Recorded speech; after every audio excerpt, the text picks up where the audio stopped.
ইনশাআল্লাহ আমরা জেতার লক্ষ্য নিয়ে এসেছি। আমরা এবার চ্যাম্পিয়ন হবে এই আশা নিয়ে আমরা এগিয়ে যাচ্ছি। আজকের ম্যাচে অবশ্যই ফরচুন বরিশাল জিতবে, এটা আমি আশা। বরিশালের খেলা, আমরা বরিশালের খেলা দেখতেছি, অবশ্যই আমরা ফাইনালে চাই যে আমরা বরিশালে উঠবে এবং ফাইনালে জিতবে। আমাদের জেতারই লক্ষ্য, আমরা আল্লাহ ভরসা আমরা জেতার জন্যই এসেছি এখানে। ফরচুন বরিশালের বিপক্ষ দল হিসাবে ফাইনালে কাকে দেখতে চান? বিপক্ষে আমরা মনে হয় যে রংপুরেই দেখবো, আর আমাদের টার্গেট যে রংপুরে আমরা অবশ্যই হারছি 2 ম্যাচ, তারপর আমরা চ্যাম্পিয়নের রংপুরে হারে আমরা বুঝিয়ে দেবো যে অবশ্যই আমরা কিছু পারি। আমি ময়মনসিংহ থেকে এসেছি। ময়মনসিংহে আজকে এসেছেন? আজকে এসেছেন, আমি ঢাকায় থাকি কিন্তু আমার দেশের বাড়ি ময়মনসিংহ। বাংলাদেশের ফেভারিট প্লেয়ার কে? অবশ্যই অনেকে আছে, কিন্তু মাহমুদুল্লাহ রিয়াদ যেহেতু আমাদের এলাকার কৃতি সন্তান, সেই জন্য আমরা সবাই মাহমুদুল্লাহ রিয়াদকে সাপোর্ট করি।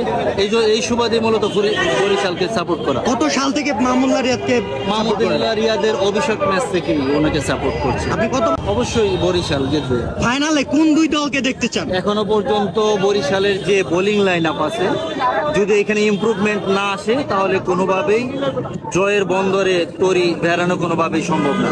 আপনার কি মনে হয় এই মুহূর্তে ফরচুন বরিশালে কোন টাইপের বোলার দরকার? শাহিন শাহ আফ্রিদিকে আবার মানে ফিরে আনা? এখন শাহিন শাহ আফ্রিদিকে অবশ্যই, কিন্তু আসলে শাহিন শাহ আফ্রিদি তো অ্যাভেলেবল না, যেহেতু তার আন্তর্জাতিক ম্যাচ আছে, এই জন্য উনি ফিরে গেছেন। কিন্তু শাহিন শাহ আফ্রিদির মতো যদি কাউকে নিয়ে আসা যেত, বিশেষ করে ডেথ ওভারে 15 থেকে 20 ওভার যে 5টা ওভার আছে, এইখানে আমি যা দেখতে পেলাম, আমাদের বরিশালের বলাররা যখন বল করছে হয় ফুল টাচ দিচ্ছে, স্লোয়ার দিচ্ছে, কিন্তু কেউ কিন্তু ইয়র্কার দিচ্ছে না। যখন বোলিংয়ে ভেরিয়েশন থাকবে তখনই আসলে ব্যাটসম্যান বিভ্রান্ত হবে। এই জায়গাটা অনেক ইমপ্রুভ দরকার, না হলে আসলে কোনোভাবেই এবার জয়টা ছিনিয়ে নেওয়া সম্ভব না। যদিও আমি বরিশাল সাপোর্ট করি, কিন্তু বাস্তবতাকে অবশ্যই মেনে নিতে হবে। গেছেবারও আমরা ফাইনালে জিতেছি, অবশ্যই এবারও আমরা আশা করি।